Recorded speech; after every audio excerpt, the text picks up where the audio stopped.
Hello students, क्या हाल चाल सभी के। माय सेल्फ डॉक्टर अरुण मारू, assistant professor of political science. The सफलता ऑनलाइन क्लासेस में आपका फिर से स्वागत है। यूजीसी नेट पॉलिटिकल साइंस के लिए जो फ्री ऑनलाइन क्लासेस चल रही है, उसके तहत आज हम पढ़ेंगे मौलिक अधिकारों में से एक इम्पोर्टेंट मौलिक अधिकार है, जिसका नाम है संवैधानिक उपचारों का अधिकार। The right of constitutional remedies. उपचार मतलब इलाज।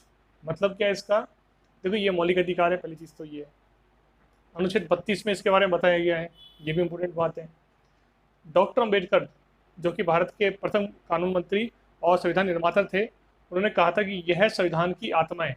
क्या? यह वाला मौलिक अधिकार। ठीक है ना? मतलब यह है कि जब किसी नागरिक को किसी सरकार द्वारा ऐसा कोई कानून पारित हो जाए कि उसको मौलिक अधिकार से वंचित कर दिया जाए, तो फिर वो व्यक्ति अपने मौलिक अधिकारों की सुरक्षा के लिए कानून की शरण ले सकता है, कोर्ट की शरण ले सकता है, या फिर कोर्ट ये देखे कि व्यक्ति के मौलिक अधिकारों का हनन हो रहा है, तो कोर्ट उसके मौलिक अधिकारों की रक्षा के लिए रिट जारी कर सकती है। इसको बोलते हैं संवैधानिक उपचारों का अधिकार। मतलब संवैधानिक समस्या पैदा हो जाए तो उनका उपचार इसके माध्यम से होता है।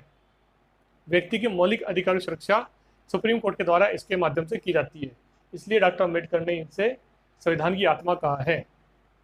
सर्वोच्च न्यायालय मौलिक अधिकारों की रक्षा करता है और इसके लिए वो 5 रिटें जारी करता है। इसके लिए वो 5 रिट्स जारी करता है।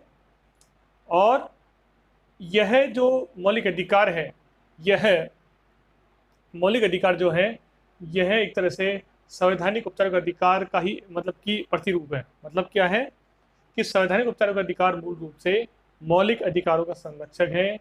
अनुच्छेद 32 में इसका नाम बताया गया है। डॉक्टर अंबेडकर ने कहा है कि यह संविधान की आत्मा है।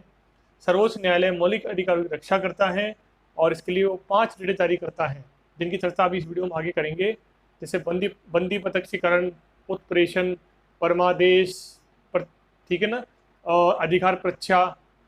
ठीक है, उसको हिंदी में और इंग्लिश में थोड़ा बताऊंगा आपको। कई बार एग्जाम में इंग्लिश में वर्ड भी पूछ लेते हैं और उन सबका पांचों का अर्थ क्या होता है, ये भी आपको मैं समझा दूंगा। आई बात समझ में? तो ये मूल रूप से 5 रिट जारी करता है सुप्रीम कोर्ट इस मौलिक अधिकार द्वारा व्यक्ति के मौलिक अधिकारों की सुरक्षा के लिए। इसलिए इसे संविधान की आत्मा कहा गया है। ठीक है, इसको उतारो, चर्चा करते हैं।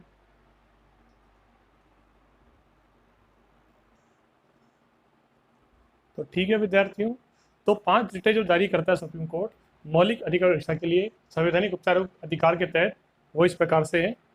नंबर 1 है बंदी प्रत्यक्षीकरण। बंदी प्रत्यक्षीकरण, हैबियस कॉर्पस।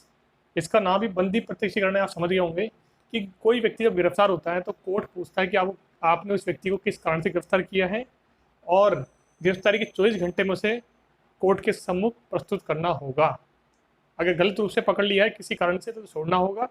ये तो मूल इसका उद्देश्य है कि बंदी को प्रत्यक्षीकरण, बंदी को प्रत्यक्ष रूप से कोर्ट के सम्मुख प्रस्तुत करना होगा।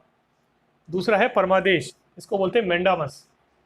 परमादेश का मतलब है कि कोर्ट जो है, सुप्रीम कोर्ट जो है, उच्चतम न्यायालय है, वो सरकारी अधिकारी या कर्मचारी को कोर्ट उसके कर्तव्य पालन का आदेश देता है कि भैया आपको अपनी ड्यूटीज़ का पालन करना है, आपको अपने कर्तव्य का पालन करना है। तीसरा है अधिकार परीक्षा, को वारंट। अधिकार परीक्षा में सुप्रीम कोर्ट सरकारी कर्मचारी और अधिकारी और कर्मचारी को ये पूछ सकता है कि जो ये आप पद धारण किया है आपने, या जो इस पद के तहत आप काम कर रहे हो, इस पोस्ट के तहत, इसके क्या योग्य हो आप? अगर योग्य है तो कार्य कीजिए, अगर योग्य नहीं है तो तुरंत वो पद छोड़िए, उस पद को मुक्त कीजिए। ठीक है। और ये है चौथा नंबर का। और पांचवा प्रतिषेध उत्प्रेषण। प्रतिषेध और उत्प्रेषण जो है लगभग समान है, ये मैंने 7 लिखे हैं। प्रतिषेध को इंग्लिश में बोलते हैं प्रोहिबिशन, प्रोहिबिशन, और उत्प्रेषण को बोलते हैं सेरसियोरिटी। दोनों में ही एक चीज बताई गई है कि अधीनस्थ कोर्ट के कुछ मामलों को सुप्रीम कोर्ट कहे तो अपने पास ऊपर मतलब कि प्रमोट कर सकती है, या फिर मतलब ये कह सकते हैं अपन कि निम्न अधीनस्थ कोर्ट, हाई कोर्ट या अधीनस्थ कोर्ट के विरुद्ध जो ये जारी कर सकता है, ये कि जो अधीनस्थ कोर्ट है, जो लोअर कोर्ट है, जो केस देख रहा है वास्तव में उनके अधिकार क्षेत्र से बाहर है, वो उनको ऊपर अपग्रेड करके सुप्रीम कोर्ट में भेजना होगा। ठीक है ना? दोनों का मूल उद्देश्य यही है।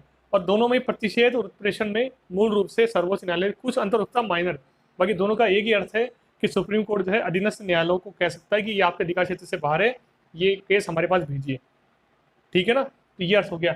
प्रतिषेध को बोलते हैं प्रोहिबिशन और उत्प्रेषण को बोलते हैं सेरसियोरिटी। तो इस प्रकार से इस अधिकार के तहत, अनुच्छेद 32 के तहत, सुप्रीम कोर्ट व्यक्ति के मौलिक अधिकार रक्षा के लिए 5 तरह की रिटें जारी करता है।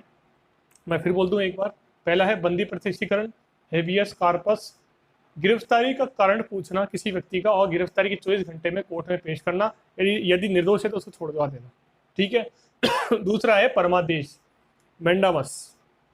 परमादेश का मतलब है कि सरकारी अधिकारी या कर्मचारी को कोर्ट के जो कोर्ट कह सकता है, कोर्ट की आप अपने कर्तव्य का पालन कीजिए, जिस पोस्ट पे आप हो उन ड्यूटीज का पालन करो, नहीं कर रहे हो तो पद छोड़ दो। ठीक है।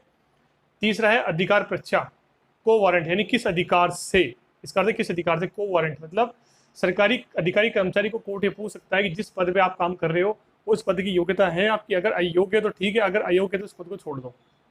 अब प्रतिषेध, प्रोहिबिशन व उत्प्रेषण, शेर सियोरिटी का मतलब होता है कि अधीनस्थ कोर्ट या हाई कोर्ट जो है वो जो कार्य कर रहे हैं, हो सकता है कि वो जो केस है वो उनके अधिकार क्षेत्र में ना हो, तो उसको वो तुरंत सुप्रीम कोर्ट कहता है कि हमारे पास उसको ट्रांसफर करके भेजा जाए उच्चतम न्यायालय में। ठीक है ना, ये इसका अर्थ ये है, जिससे कि मौलिक अधिकार का हनन ना हो और उसकी सुरक्षा हो सके उत्प्रेषण और प्रतिषेध के अंदर। आई बात समझ में? तो ये है संवैधानिक औपचारिक अधिकार, संविधान की आत्मा, डॉक्टर अम्बेडकर जी ने कहा अनुच्छेद 32 के अंदर। ठीक है। इस वीडियो को लाइक करो, शेयर करो, सब्सक्राइब करो। Thank you.